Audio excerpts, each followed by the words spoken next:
আজকে আমার ডায়েটের ডে 2, সরি মাইন্ডফুল ডায়েটের ডে 2। সো আজকে সাকসেসফুলি আরেকটা দিন পার করলাম। সারাদিন খুবই বিজি ছিলাম, অফিসেই ছিলাম। সো আসলে সময় হয়নি খেতে খেতে ভিডিও করব অর সামথিং। সো আমি জাস্ট ওভারঅল খাবারের প্রসেসগুলো এবং খাবারগুলো কিছুটা শ্যুট করে রাখছি। সো এটা যেহেতু মাইন্ডফুল ইটিং, সো আমার ক্রেভিং দূর করার জন্য আসলে খাবারটা খুব দরকার। আবার অন্যদিকে আমার আরেকটা যে ক্রেভিং আছে, যে ভালো কিছু ফুডের বিষয়ে মানুষজনকে জানানো, তো এই ক্রেভিংটাও সলভ হবে। সো আমি মোটামুটি কিছু শুট করে রাখছি অ্যান্ড এক্সপ্লেন করার ট্রাই করছি যে সারাদিন আমি কি ধরনের ফুড খাইছি ক্রেভিং মেটানোর জন্য, অ্যান্ড হচ্ছে ট্রাই করছি মোটামুটি আবারও যে একটু লিস্ট আনহেলদি যাতে হয় আর কি, এবং সেটাকে ব্যালেন্স করার জন্য আসলে কি কি করা হয়েছে আর কি। So let's start. ডে 2-তে আমি যখন অফিসে যাই, তো যেতে যেতে আমি ভাবছিলাম আমি আসলে কি খাবো। তো একটা মজার বিষয় আমি আসলে ডিসকভার করলাম, সেটা হচ্ছে যে ব্রেকফাস্টের দিকে আমার আসলে ব্রেড জাতীয় খাবারের প্রতি একটা ক্রেভিং আমার হয় ইন জেনারেল। আমি যেটা বুঝলাম, মানে অনেকের হয়তো নান রুটি, পরোটা, রুটি এই টাইপের একটা জিনিসের ক্রেভিং থাকে, অনেকের খিচুড়ি ক্রেভিং থাকে, আমি জানি অনেকের সকালে বিরিয়ানির ক্রেভিংও থাকে। বাট আমার যেটা আমি রিসেন্টলি, যখন আমি মেইন টার্গেট ছিল কিন্তু গিল ফ্রি ভাবে ডেগুলোকে এনজয় করা। সো গিল ফ্রি ভাবে আমি যখন সমস্ত চিন্তা বাদ দিয়ে দিলাম যে ওকে জাস্ট 1 উইকের জন্য আমি মাইন্ডফুলি খাবো অ্যান্ড ক্রেভিং মেটানোর জন্য হচ্ছে খাবো, যখন ঠান্ডা মাথায় ইনার পিস দিয়ে যখন ভাবার চেষ্টা করলাম, তো আমি যেটা দেখতে পেলাম যে আমার কাছে ব্রেড, ইংলিশ ব্রেকফাস্ট এই জাতীয় জিনিসপাতি আমার আসলে পছন্দ। দেরি না করে যেটা করলাম যে নর্থ এন্ডের কিছু ভালো ভালো স্যান্ডউইচ আছে, সো সেগুলো আমি অর্ডার করলাম। সো এখন প্রথমে ভাবলাম যে ওকে যেটা আমার কাছে ভালো লাগে সেটাই আমি অর্ডার করে খাবো। পরে চিন্তা করলাম যে না, ওদের কিছু নতুন রেসিপি মেনু আসছে, সো এই সুযোগে এগুলো একটু মানে খেয়ে দেখা যায় আর কি। সো নর্থ এন্ডের আমার কাছে খুব ফেভারিট একটা স্যান্ডউইচ হচ্ছে রোস্টেড বিফ স্যান্ডউইচ। সো এটা দুইভাবে ওরা সেল করে, একটা হচ্ছে খসা দিয়ে সেল করে আর একটা হচ্ছে বেগেল দিয়ে সেল করে। আচ্ছা, খসা হচ্ছে এক ধরনের লেটসে একটা পরতে পরতে ভাগ করা একটা ব্রেডের মতো, মানে যারা জানেন না বা উইয়ার্ড লাগতে পারে তাদের জন্য জাস্ট বলে দিচ্ছি। তো পরতে পরতে ভাগ করা একটা লেটসে ব্রেড জাতীয় কিছু একটা খাবার, পেটিস যেভাবে অনেকগুলো লেয়ারে ভাগ করা থাকে, সো খসাতে অনেকগুলো লেয়ার ভাগ করা থাকে। সো এটা খুবই বাটারি একটা ফুড হয়, মানে মেক করার সময় আসলে প্রচুর বাটার ইউজ করতে হয় এবং খুবই পাতলা কিছু ডো একটার পর একটা লেয়ারে ভাগ করা থাকে এবং কিছু ক্রিসেন্ট শেপের হয় আর কি। সো আপনার যা মন চায় বলেন, আপনি ক্রসো বলেন, ক্রোশান বলেন, যা ইচ্ছা বলেন, লেটস সে সফট বাটারি একটা ব্রেড জাতীয় কিছু একটা। ওকে, সো এটা একটু ফ্রেঞ্চ ফুড খসা। সো খসা দিয়ে ওরা সেল করে অ্যান্ড বেগেল দিয়ে সেল করে। Bagel is like some round bun, মাঝে একটা হোল থাকে এবং সেসেমি সহ কিছু বেগেল থাকে, সেসেমি ছাড়া কিছু বেগেল থাকে। সো নর্থ এন্ডেরটাতে ওদের স্পেশালিটি হচ্ছে খুবই ফ্রেশ কিছু সেসেমি ওরা ইউজ করে, তিল আর কি, সাদা তিল যেটা, সেটা ইউজ করে। সো কালো তিলও একটা আছে, এটা বেশ ইন্টারেস্টিং। সো এটা আমি হচ্ছে হোলিতে পাইছিলাম, সেটা নিয়ে আমি আরেকটা ভিডিও পরে বানাবো। সো হোয়াইট সেসেমি বেগেল, এর সাথে হচ্ছে রোস্ট বিফ, অ্যান্ড আরেকটা হচ্ছে খসা দিয়ে যেটা সেল করে সেটার সাথে হচ্ছে রোস্ট বিফ। সো দুইটা সেম মেনুই। এখন এখানে রোস্ট বিফের মজাটা হচ্ছে, রোস্ট বিফ ওরা এত সুন্দর করে খুব মাইল্ডভাবে আসলে জিনিসটাকে বেক করে বা জাস্ট হচ্ছে একটু সটেড করে, সেটাকে সটেড না, সম্ভবত this is kind of like a baking process. So it's like fresh বিফই আসলে থাকে, মানে এটা আসলে কোনো যে তেলের উপর ভাজা বা বাটার উপর ভাজা এমন কিছু না। মানে গতকাল যেটা আমি গ্লোরি জিন্সের খেলাম না, ওটা তো কাইন্ড অফ সটেড বোঝা যাচ্ছে, বাট এটা কিন্তু সেরকম না, এটা kind of like baked. So এখানে দেখা যাচ্ছে মেবি জিনিসটা। তো এই টাইপের একটা বেকড বিফ অ্যান্ড হচ্ছে লেটসে আমি সহজ করে দিই, তো উপরে পাউরুটি জাতীয় কিছু একটা দেওয়া আছে অ্যান্ড হালকা হয়তো মেয়োনেজ বা চিজ জাতীয় কিছু একটা ফুড আছে। বাট স্ট্রাকচারটা এত সিম্পল, বাট খাবারটা এত টেস্টি। ওকে, আমি ফার্স্ট টাইম কোনো একটা খাবার এমন পেলাম যেখানে হচ্ছে বিফ থাকার পরেও অন্য কিছু আসলে প্রাধান্য পাচ্ছে। সো বেগেল এবং খসো এই দুটাতেই, মানে এই বেকারি আইটেমগুলো আসলে এত মজা। তো এখানে বিফের তুলনায় যখন খসাতে কামড় লাগাবেন অথবা বেগেলে কামড় দিবেন, তখন আসলে অন্য লেভেলের একটা ফিলিংস আসবে, মানে খুবই সফট মেল্টেড। আচ্ছা ধরেন খসার টেস্টটা আমি একটু বর্ণনা করি। ধরেন একটা পাউরুটি, খুবই ভালো মানের পাউরুটি চিন্তা করতে পারেন। তো এই পাউরুটিটাকে আপনি মেল্টেড বাটারে কিছুক্ষণ ভিজিয়ে রাখলেন। ওকে, ভিজিয়ে রাখার পরে একটু সময় দিলেন, আবার যেহেতু শক্ত হয়, এরপরে আপনি নিয়ে কামড় দিয়ে খেলেন। সো মেল্টেড একটা যে বাটারের ফ্রেশনেসওয়ালা একটা পাউরুটি আপনি খাচ্ছেন, এই টাইপের যখন যে টেস্টটা আসে, সো খোঁসো হচ্ছে অনেকটা ওই টাইপের ধরতে পারেন।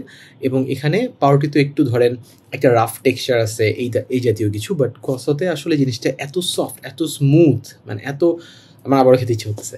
সো রোস্টেড বিফ স্যান্ডউইচটা খসো দিয়ে এই জন্যই আসলে এত বেশি মজা, কারণ বিফের চেয়ে আসলে খসোটা ওভার পাওয়ার করে। তো আমি যতবারই কামড় দিচ্ছি আমার কাছে মনে হচ্ছে বিফগুলোকে ফেলে আমি হচ্ছে শুধু শুধু হচ্ছে খসো খাই। তো মাঝে মাঝে আমি নর্থ ইন্ডিয়া গেলে নর্মালি এটা অর্ডার করেই খাই। এনিওয়েজ, সো এটা একটা রোস্টেড বিফ স্যান্ডউইচ, এটা ওদের খুবই চমৎকার একটা আইটেম। অ্যান্ড ওরা সাথে সার্ভ করে হচ্ছে বোস্টন সস দিয়ে। So Boston sauce literally authentic Boston সসের টেস্টটাই আসলে এখানে পাওয়া যায়। It's a very very tangy and spicy and হচ্ছে সুইট একটা সস বলা যেতে পারে। আমরা ছোটোবেলায় ওই যে জলপাইয়ের আচার খেতাম না, তো জলপাই আচার খাওয়ার সাথে সাথে কী হতো যে মাথায় একটা টাক করে একটা টক, আবার একটু মিষ্টি, একটু সরিষার বাটার স্মেল হঠাৎ করে মাথায় চলে আসতো। তো বোস্টন সসটা অনেকটা এই টাইপের, যখনই আমরা মুখে দিব তখনই ধাপ করে মানে একটা সুইট ট্যাঙ্গি স্পাইসি একটা ফ্লেভার আসলে মাথায় আসে। সো এটা একটু ঝাল, যারা হচ্ছে নর্মালি ঝাল খেতে পারে না তাদের কাছে একটু স্পাইসি লাগতে পারে, বাট আমি এর তুলনায় লেটসে আরও 70-80 গুণ ঝাল বেশি খাই। সো আমার কাছে কোনো ইস্যুই না, বাট স্টিল মানে একটা জিহ্বায় টাঙের মধ্যে একটা আসলে অন্য লেভেলের একটা আফটার ইফেক্টস আসলে পড়ে থাকে আর কি। I am very tired actually, so কথা বলতে অনেকবারই আটকে যাচ্ছি, অনেক রাতও হয়ে গেছে, সো তাড়াতাড়ি ভিডিও শেষ করতে হবে। এনিওয়েজ, সো এটা একটা রোস্টেড বিফ স্যান্ডউইচ উইথ খসো অ্যান্ড বেগেল, এটা দুটো অর্ডার করলাম। অ্যান্ড এর সাথে হচ্ছে অর্ডার করলাম ওদের আরেকটা রোস্টেড বিফ স্যান্ডউইচ আছে, যেটা হচ্ছে ভেতরে চিজ, সলিড চিজ, এবং হচ্ছে কিছুটা টমেটো অ্যান্ড কিছুটা টমেটো পিউরি সাথে দেয় সার্ভ করার জন্য। এটা একটা স্যান্ডউইচ। সো আমার কাছে এটা নর্মালি লাগছে, কারণ এটার মধ্যে স্পেশালিটিটা একটু আমার কাছে মনে হয়েছে আর কি একটু হারাই গেছে। বাট কেউ যদি ওই যে র বিফ বা ওগুলো যদি খেতে না চায়, তাহলে আসলে এই স্যান্ডউইচটা বেশ ইন্টারেস্টিং, কারণ এখানে চিজ এবং টমেটো এই দুটোর কারণে না একটা ফ্রেশনেস আসছে, মানে সালাদ টাইপের একটা ফ্রেশনেস আসলে এখানে আসছে। So it's quite fresh, so এটা ওকে মিডিয়াম আমার কাছে মনে হয়েছে। বাট যেটা আমি নতুন ট্রাই করলাম এর সাথে, সেটা হচ্ছে pull beef with muffin. So pull বিফটা হচ্ছে ইটস লাইক স্লো কুকড একটা বিফ। সো লেটস সে বিফকে স্লো কুকিং করতে করতে করতে করতে একটা সময় হচ্ছে বিফের সবগুলো আঁশ ছুটে যায় এবং খুবই মিহি স্মুথ আসলে হয়ে যায়, এবং সেটা আসলে আর চিবানোর দরকার হয় না, মানে আপনি মুখে দিবেন করবেন মেল্ট হয়ে যাবে, এই টাইপের বাটারি টাইপের একটা স্মুথনেস চলে আসে আর কি। সো এখানে দেখা যাচ্ছে কিছুটা, আমি বুঝাতে হয়তো পারছি না ভিডিওতে ভালো করে, কিন্তু এখানে খুবই স্মুথ টেক্সচারের, খুবই স্মুথ খেতে একটা বিফ, এবং সাথে হচ্ছে English muffin. So English muffin basically kind of cake টাইপের একটা ফিল আসতে পারে, বা সাথে ব্রেডি একটা টোন আসবে, অ্যান্ড একটু সুইটনেস থাকতে পারে, বাট এটার সাথে আসলে যায়, মানে কারণ এখানে বিফটাতে আবার কিছু স্পাইসেস ইউজ করা হয়েছে, মানে রোস্টেড বিফ স্যান্ডউইচের মতো আসলে অতটা ব্লেন্ডেড না, বাট এখানে একটু স্পাইস অ্যাড করা হয়েছে। সো এখানে আবার এই কারণে আমার মনে হয় যে ইটস এ গুড চয়েস, যখন ওরা ইংলিশ মাফিনটা ইউজ করছে তখন ওটারও আবার কিছু আলাদা টেস্ট আছে, সো বিফটাও আবার স্পাইসি, তো দুটো মিলে আসলে বেশ ভালো একটা ব্যালেন্স হয়ে গেছে। So English muffin with pool beef, এটা হচ্ছে বেসিক্যালি খেতে কিছুটা আমাদের ছোটোবেলায় কিছু আমরা বার্গার খেতাম, বা কিছু চিকেন প্যাটিস টাইপের খেতাম আর কি। তো ওখানে একটা মেয়োনেজ বা শসা মিশানো একটা ফ্রেশ স্মেল পাওয়া যেত আর কি, ওই টাইপের একটা স্মেল এখানে পাওয়া যায়। সো যদি আমার আশেপাশের মানুষজন পছন্দ করে না এটা খুব একটা, ওরা বললে এটা বেশ সিম্পল, বাট আমার কাছে বেশ ইন্টারেস্টিং মনে হয়েছে, কারণ এই ছোট্ট খাবারটাতেই প্রায় 100 গ্রামের মতো স্ম্যাশড আর কি, আর একটু কম হতে পারে, লেসে 80 গ্রামের মতো স্ম্যাশড বিফ ইউজ করা হয়েছে। So it's huge. সো কেউ যদি ব্রেকফাস্টে এটা খায়, তো ডেফিনেটলি হচ্ছে প্রোটিনের মোটামুটি একটা বড় চাহিদা পূরণ হয়ে যাচ্ছে একটা ব্যাচেই, আর সাথে হচ্ছে কিছু কার্বো থাকতেছে। So it's a very good breakfast আমার কাছে মনে হয়েছে। সো এই ছিল আমার সকালের breakfast. So roasted beef sandwich with খসো, বেগেল অ্যান্ড হচ্ছে ইংলিশ মাফিন। সো আমি বেসিক্যালি যেটা করলাম, 4টা স্যান্ডউইচ থেকে জাস্ট হচ্ছে লেটসে এই পরিমাণে ভাগ করে করে করে করে আমি খেলাম আর কি। সো ক্ষুধা অবশ্যই মিটছে, বাট ক্রেভিংও মিটছে। বাট আমার রেগুলার ব্রেকফাস্ট আসলে বেটার, ওখানে সলিড প্রোটিন বা ফ্যাট থাকে, ওটা আরও বেটার আর কি। সো যতই ফ্রেশ খাবার হোক না কেন, বাট সকাল সকাল আসলে কার্ভ একটু একটা বডিতে একটু হালকা স্লোনেস ক্রিয়েট করে আর কি, আমার কাছে মনে হয়েছে। সো এরপর কফি টফি খেলাম, কফি টফি খাওয়ার পরে মোটামুটি ফ্রেশভাবে কাটলাম। পরিমাণটা যেহেতু কম ছিল, সো এতটা আসলে সমস্যা হয়নি, মোটামুটি একটা ভালো ব্রেকফাস্ট আসলে হয়েছে। এরপরে যেটা করলাম যে দুপুরবেলা চিন্তা করলাম কি খাওয়া যায়। সো দুপুরবেলা আমার ইচ্ছা ছিল বেসিক্যালি আজকে কাচ্চি খাওয়ার। সালামস কিচেনের কথা হয়তো সবাই শুনছেন। সো সালামস কিচেনের কাচ্চিটা আমার কাছে মোটামুটি ঢাকার একটা বেস্ট কাচ্চি মনে হয়েছে, সবগুলো যদি আমরা কম্পেয়ার করি। আচ্ছা, আজকে তো কাচ্চি খাই রে, সো আজকে কাচ্চি নিয়ে কথা না বলি, নেক্সট দিন বলছি। সো আমি কাচ্চি পাইনি আজকে, তো আমি যেটা অর্ডার করলাম সেটা হচ্ছে চিন্তা করলাম যে নেক্সট কী খাওয়া যায়। সো আমি ঢাকার বেস্ট তেহারিটা এই মুহূর্তে আমার কাছে যেটা মনে হয়েছে আমি সেটা খেলাম। সো বেস্ট তেহারি বলতে এখানে আসলে অনেকগুলো দল ভাগ হয়ে যাবে। চলে এসছে সোভানবাগের তেহারি ঘরের তেহারি, এটা একটা বেস্ট তেহারি হতে পারে, that is true in a sense, কারণ ছোটো ছোটো আলু দিয়ে সরিষার যে স্মেলটা থাকে ওটা দিয়ে আসতে এটা বেশ মজা। আবার অনেকগুলো আছে, মানে তেহারি হাউস, তেহারি ঘর, অনেকগুলো এই টাইপের জিনিসপত্র আছে। কিন্তু আমার কাছে যেটা মনে হয়েছিল আর কি, মানে আমি তো হেলথ জিনিসটা নিয়ে আসলে চিন্তা করতেছি। সো অনেকগুলো তেহারি আমি একসময় ট্রাই করছিলাম, তো তখন যেটা আমার কাছে মনে হয়েছে যে সবগুলো তেহারিতে আসলে মানে সবগুলো তেহারি তো মজা তো লাগতেই পারে, কিন্তু মজার পরে একটা আফটার এফেক্টস থাকে। ওকে, সো লেটস আপনার পেট জ্বলছে কিনা, বুক জ্বলছে কিনা, অথবা হঠাৎ করে খারাপ লাগছে কিনা, বা বেশি ঘুম চলে আসছে কিনা, বডি হঠাৎ করে নাম হয়ে যাচ্ছে কিনা, এই টাইপের কিছু বিষয় আর কি। সো লাইক সুলতানস ডাইনের বিরিয়ানি খাওয়ার পরে কিন্তু বডি প্রচুর স্লো হয়ে আসে। সো আমি যখন চিট মিলে আগে সুলতানস ডাইনের বিরিয়ানি খেতাম, সো একটা ব্যাড হ্যাবিট করতাম, যেটা করা উচিত না, বাট তাও করতাম এই কারণ আচ্ছা, যেটা করতাম সেটা হচ্ছে দিনের বেলায় আমি সুলতানস ডাইন খেতাম না, আমি রাতের মিলে সুলতানস ডাইন খেতাম। কারণ সুলতানস ডাইনের কাচ্চিটাতে না বেশ হেভি কিছু স্পাইসেস অ্যান্ড ম্যাটেরিয়ালস থাকে, খাওয়ার পর খুবই ঘুম আসে। তো কয়েকবার অফিসে খাওয়ার পরে আসলে রাইস বাদ দেন, মানে একবার আমি আসলে মাংস বেছে খাইছিলাম আর কি, তো মাংসতেও আসলে এত মশলা ঢুকে যায়, বডি খুবই স্লো হয়ে যায়। সো আমি আসলে বিভিন্ন জায়গার তেহারি ট্রাই করার পরে আমার কাছে মনে হয়েছে যে এই তেহারিটা বেশ ভালো। ইভেন সুলতানস ডাইনের একটা তেহারি আছে, ওটা যদিও এরিয়া ভেদের বিভিন্ন রকম, লেটস সে মিরপুরে অর্ডার করলে মাংস কম পাবেন, গুলশানে অর্ডার করলে মাংস বেশি পাবেন, এই টাইপের কিছু আসলে ভ্যারিয়েশন আছে আর কি। তো গুলশানেরটা আমার কাছে বেশ ফ্রেশ মনে হয়েছে। সো ওখানের রাইসটা খুবই ক্রিমি মিল্কি একটা রাইস আসে, মানে ওখানে গোশতের চেয়ে রাইস মজা, এই টাইপের একটা ব্যাপার ঘটে আর কি। ওটা মাটন তেহারি অবশ্য, ট্রাই করতে পারেন, বাট ওদের তেহারিতে আলু নাই। সো তেহারিতে আলু কাইন্ড অফ একটা বাধ্যতামূলক জিনিস, এটা ছাড়া আসলে তেহারিটা ফুলফিল লাগে না আমার কাছে। সুলতানস ডাইনের তেহারিতে আসলে আলু নাই, সো আমি ওই জন্য ওটার ফ্যান হতে পারতেছি না, বাট ওদের রাইসটা খুব মজা। সুলতানস ডাইনের তেহারির রাইসটা দিয়ে মাংস ছাড়াই ওই শুধু রাইসটা যদি এমনি খান, বা একটা ডিম পোস্ট দিয়ে নরম কুসুম দিয়ে মিশাই যদি ওই রাইসটা খান, তাহলে আসলে বেশ মজা লাগে আর কি। আমি অন্যদিকে চলে যাচ্ছি। আবার আমি যেটা অর্ডার করছি সেটা হচ্ছে সুফি হাউস নামে একটা রেস্টুরেন্ট, আমি জানি না কখন ওপেন হয়েছে, বাট লেটসে আমরা গত 6 মাস ধরে আসলে এটা খাচ্ছি, বিভিন্ন অকেশনে বিভিন্ন মানুষজনকে খাওয়াচ্ছি। লেটসে ঢাকায় যখন কেউ বেড়াতে আসে তখন আমি তাকে জোর করে ঢাকার বেস্ট তেহারি খাবে কিনা জিজ্ঞেস করে, যদি খাই তাহলে আসলে ওই সুফি হাউস থেকে অর্ডার দিয়ে দিচ্ছি আর কি। আমি আমার শ্বশুর বাড়িতে খাওয়াইছি, আমার ওয়াইফকে খাওয়াইছি, ভাইকে খাওয়াইছি, দেন হচ্ছে ওই যে অফিসের গেস্টদেরকে খাওয়াইছি, অফিসে খাওয়াইছি, ফ্রেন্ডরা মিলে খাইছি, অনেকভাবে আসলে খাওয়াইছি আর কি।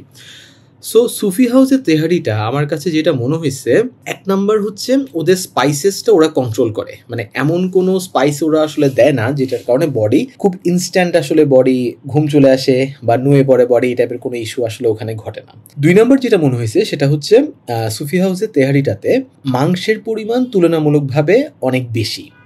তো লাইক তেহারিতে আমার তেহারি ফুডটা মানে আমার ইন জেনারেল পছন্দ না একটাই কারণে, সেটা হচ্ছে মানে কামড়ে কামড়ে একটা হাড্ডি পড়ার একটা টেনশন কাজ করে আর কি। হ্যাঁ, সো এক লোকমা খাচ্ছি, রাইস আছে, মাংস আছে, আলু আছে, আবার একটা হাড্ডি পড়ার একটা চান্স থাকে, যেটা আমার কাছে খুবই ডিস্টার্বিং মনে হয়, খুবই রিস্কি ফুড লাগে। সো সুফি হাউসেরটাতে আসলে ওরা খুবই সলিড কিছু মাংস ইউজ করে, এবং খুবই মানে সরিষার তেলের স্মেল তো পাওয়াই যায়, এর সাথে না কাইন্ড অফ লাইক বাটা সরিষা, মানে আমি জানি না দেয় কিনা, I don't know what's the recipe, but বাটা সরিষার একটা স্মেল পাওয়া যায়। সো ইটস লাইক যে একটা সরিষার স্মেল, মাংসগুলো কাইন্ড অফ ঘিয়ে প্রিপেয়ার করা টাইপের মাংস মনে হয়, আবার রাইস যখন নেবেন তখন হচ্ছে একটা বাটা সরিষার একটা স্মেল পাওয়া যায়। সো সব মিলায় দিস ইজ অ্যামেজিং।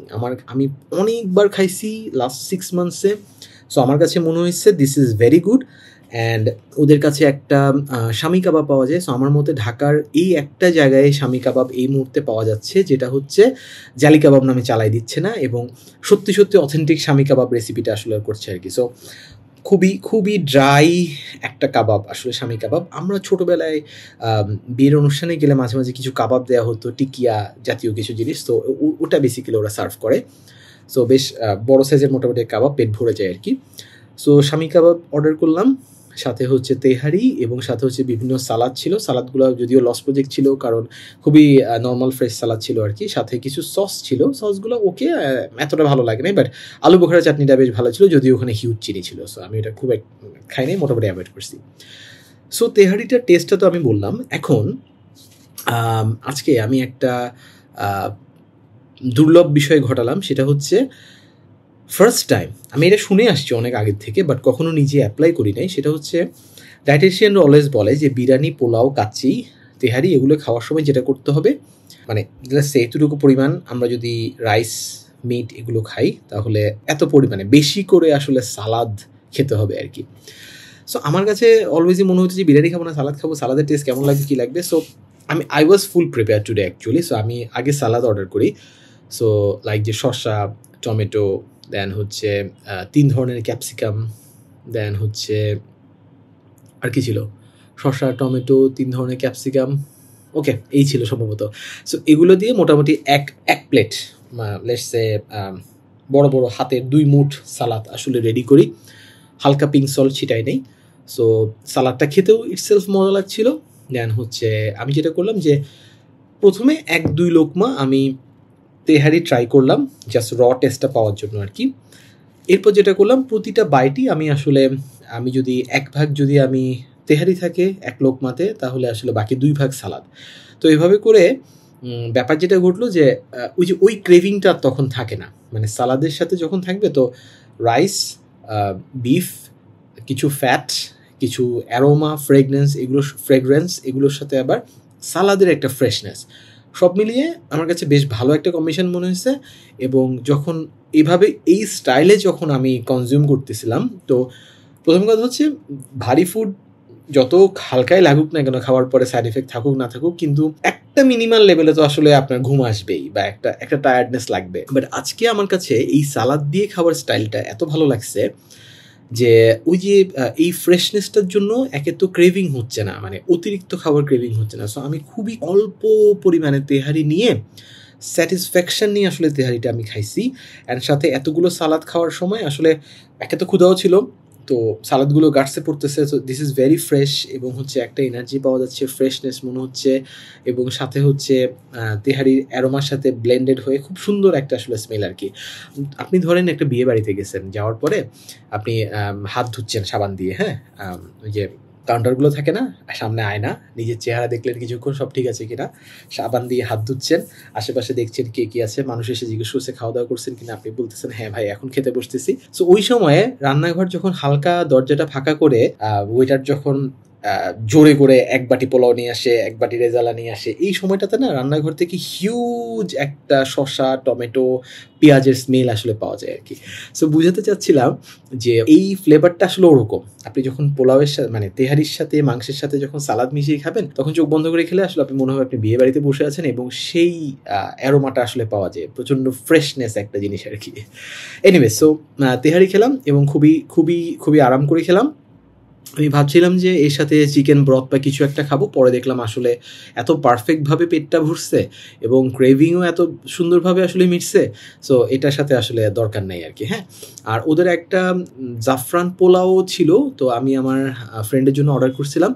সো জাফরান পোলাওটা আমার কাছে এত ভালো লাগে নাই অনেস্টলি।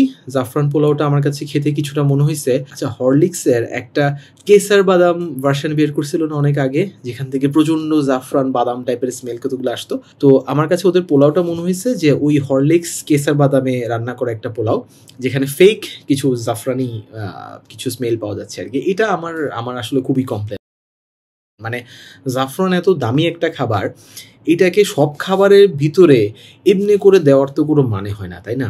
মানে এই পাবলিসিটিটা কেন করে জানি না, মানে people are very smart today, right? So ওরা তো আসলে বুঝবে যে এখানে জাফরানের যেই দাম, এই দামে তো আসলে এগুলা দেওয়া পসিবল না। ওকে, সো জাফরান পোলাও বলতে যেটা ওরা সেল করতেছে এটা আসলে নট এ গুড আইডিয়া আমার কাছে মনে হয় আর কি। সো বেসিক্যালি অ্যারোমা টাইপের কিছু স্মেল অনেক কিছু আছে, ওটা ইউজ করে। আমাদের এক বাবুর্চি আছে, তো যাকে হচ্ছে যখন আমরা তাকে রান্না করতে বলি মোটামুটি হাতে পায়ে ধরে বলি যে ভাই প্লিজ জাফরান দিয়েন না, কারণ কাচ্চির মধ্যে জাফরান এমনভাবে দেয়, অনেকে আবার পছন্দ করে আর কি, মানে বিয়ে বাড়িতে ওই যে মৌ মৌ গন্ধ করা যে বিষয়টা, ওটার জন্য প্রচুর জাফরান উনি দেয়, মানে আমার রীতিমতো আসলে বমি আসে। তো দেখা যায় যে ওনাকে বললে উনি জাফরান অনেক কমায় দেয়, কিন্তু যখন কাচ্চি ঠান্ডা হয়ে যায় পরদিন যখন খাবেন তখন পাট করে জাফরানের স্মেলটা আবার নাকি চলে আসে আর কি। সো রিয়েল জাফরান না হলে আমার মতে এই ফেক অ্যাডভার্টাইজমেন্ট কারোরই করা উচিত না, এবং হচ্ছে অকারণে আসলে মেডিসিন কেমিক্যাল টাইপের জিনিসপাতি কেন খাবেন। রিয়েল জাফরান পেলে ভালো, আপনি অনেক টাকায় বিরিয়ানি বিক্রি করেন, না হলে দরকার নেই আর কি। ওকে, এনিওয়েজ, সো দুপুরবেলা লাঞ্চটা খুবই পারফেক্ট ছিল আমার কাছে মনে হয়েছে, এবং অন্য কোনো কিছু খাওয়ার ক্রেভিং হয়নি, এবং খুবই অনেক দিন পরে মানে গিল ফ্রিভাবে পেট ভরে স্যাটিসফ্যাকশান নিয়ে আমি আসলে একটা তেহারি মানে রাইস ডিশ আমি আসলে খাইছি। আমার কাছে খুবই ভালো লাগছে, এবং আমি সেফ সাইডে আমি একটু কফি খেয়ে নিয়েছিলাম যদি ঘুম চলে আসে বেশি আর কি, বাট দেখলাম যে না, এমন কোনো ইস্যু হয়নি, এবং I was energetic whole day. So ওই রিলেটেড মানে এনার্জি ডাউন রিলেটেড বা ঘি মাখন খাওয়ার পরে যে হঠাৎ করে বডি নাম হয়ে আসে, অথবা হচ্ছে বাজারের মশলাওয়ালা বিরিয়ানি খাওয়ার পর যেভাবে বডি নাম হয়ে আসে, ওই নামনেসটা আসলে কাজ করে নেই, which is very good. So next time থেকে ডেফিনেটলি আমি যদি কখনো বিরিয়ানি পোলাও এগুলো আসলে খেতে হয় তাহলে এই টাইপের সালাদ ছাড়া আসলে খাবো না, আমি ধরে রাখছি, কারণ একে তো ভেরি হেলদি, এক হিসাবে এতগুলো সালাদ এভাবে করে আমি ইনটেক করতেছি, এবং সাথে ওই যে বিরিয়ানি পোলাও এটার ক্রেভিংগুলো আসলে কাটায় দেয় আর কি। ওকে, এনিওয়ে, সো আমার দুপুরের খাবার আসলে শেষ। দেন রাতের খাবার বাসার সাথে চিন্তা করলাম আর কি খাওয়া যায়। সো রাতের খাবারটা খুবই নর্মালি রাখার ট্রাই করছি, যদি ওভাবে করে পারি নাই, হালকা পাতলা মানে তাও অ্যাটলিস্ট ঘরোয়া খাবার আর কি। তো রাতের খাবারে ছিল হচ্ছে বাসায় দেখলাম যে মাছ রান্না করা আছে, সো সিম্পল বাঙালি স্টাইলে রান্না করা মাছ ঝোল দিয়ে, আর হচ্ছে সাদা ভাত। এটা আমার আসলে খুবই ভালো লাগে এই খেতে। সো ফ্রিজে দেখলাম ফর সাম রিজন চিনি গুঁড়া চালে রান্না করা সাদা ভাত ছিল। সো আমি অল্প রাইস নিলাম, এর সাথে হচ্ছে 2 টুকরা মাছ নিলাম। মাছটা সম্ভবত রুই মাছ। তো মাছটা খুবই মানে সুন্দর মতো রান্না করা, খুবই সফট জুসি আসলে ভেতরে হয়ে গেছে। সো ওটা দিয়ে কাঁচামরিচ দিয়ে একদম পিওর বাঙালির মতো আমি আসলে সাদা ভাত দিয়ে মাছ খেলাম। সো ইন এসেন্স আমার কাছে মনে হয়েছে আর একটু খেলাম গতকালের যে ওই যে মাদ্রাসার গরু মাংস থেকে অল্প একটু গরু মাংস নিয়ে সাদা ভাত দিয়ে কচলাই খেলাম আর কি। সো আমার কাছে মনে হয়েছে ওই যে বাসার খাবার, আমাকে যেটা বলা হয়েছিল তো বাসার খাবার মেনলি খেতে, আমি বাসায় দেখা যাচ্ছে ক্রেভিং মিটানোর জন্য বাইরে থেকে অর্ডার বেশি করে ফেলতেছি, বাট বাসার একটা সুন্দর ভালো খাবার হিসাবে আজকের লাস্টের মিলটা আমার কাছে বেশ এনজয় করে আমি খাইছি আর কি। সাদা ভাত, মাছ, সাথে গরু মাংস, 2টা কাঁচামরিচ, this was beautiful. So okay, আমার কাছে মনে হয়েছে ওকে ডে 2তে আমি এন্ডিং এসে মনে হয়েছে কিছু বিষয় আমি হয়তো বা আরেকটু কন্ট্রোল করতে পারতাম। লেটস সে একদিনে হয়তো সকালবেলা স্যান্ডউইচ এবং দুপুরবেলা তেহারি খাওয়াটা ঠিক হয়নি, যদিও আমার যেহেতু 1 সপ্তাহ একটা ডিউরেশন, সো এটা চিন্তা করে আমি আসলে এভাবে করে খাচ্ছি। বাট নর্মালি আপনারা যখন ডায়েট করতে যাবেন তখন আসলে এই জিনিসটা মেনটেন করতে পারেন, যেটা আমার লাইফে সবচেয়ে বড় ভুল ছিল আর কি। লেটস সে যে যেদিন খেতাম সেদিন আসলে সারাদিনই খেতে থাকতাম, সকালবেলা স্যান্ডউইচ, বিকালবেলা দুপুরবেলা বিরিয়ানি, রাতের বেলা আবার বিরিয়ানি বা পোলাও, কিছু একটা মানে একটা চেইন রিয়েকশনের মতো চলতো। সো আমার মনে হয়েছে এই জিনিসগুলো এভাবে ভাগ করতে পারেন যে যখন আপনি স্যান্ডউইচ খাবেন সকালবেলা সেদিন আপনি সারাদিন হচ্ছে জাস্ট কিছু ফুডের উপর থাকতে পারেন, স্যুপ জাতীয় খাবার, প্রোটিন জাতীয় খাবারের মধ্যে থাকতে পারেন আর কি, বা সালাদ এই জাতীয় খাবার খেতে পারেন, ওই দিন আর কার্ব নেবেন না। আবার যেদিন ধরেন দুপুরবেলা তেহারি খাচ্ছেন ওই দিন সকালে এবং রাতের খাবারটা ব্যালেন্স করে নিতে পারেন আর কি। সো আমার কাছে সময় কম, 1 সপ্তাহের পরে আবার একটা কঠিন ডায়েট শুরু হতে যাচ্ছে। সো দ্যাটস ওয়াই আমি আসলে ইউটিলাইজ করে, এবং সবচেয়ে ইম্পর্টেন্ট হচ্ছে ওই যে আমি যেটা বললাম যে 1 সপ্তাহ ডাক্তার যেটা বলছেন যে 1 সপ্তাহ গিল ফ্রি খাবার আমাকে নিতে বলছেন। সো আমি গিল ফ্রিভাবে আসলে নিচ্ছি অনেক দিন পরে, কোনো চিন্তা করতেছি না মোটা হয়ে যাবো না শুকিয়ে যাবো, কিচ্ছু করতেছি না। আমি জাস্ট হচ্ছে আমার বডিকে শান্ত করার চেষ্টা করতেছি যে ওকে তুমি ফুড পাবা, সাইজে আসো, সব কিছু করো। মাঝে আমি দুপুরে তেহারি খাওয়ার আগে জাস্ট বলে রাখলাম এই কারণ হ্যাবিটটা বোঝানোর জন্য আর কি। তো একটা সময় আসলে আমি নড়াচড়া করতে আসলে অনেক ধরনের কষ্ট হতো।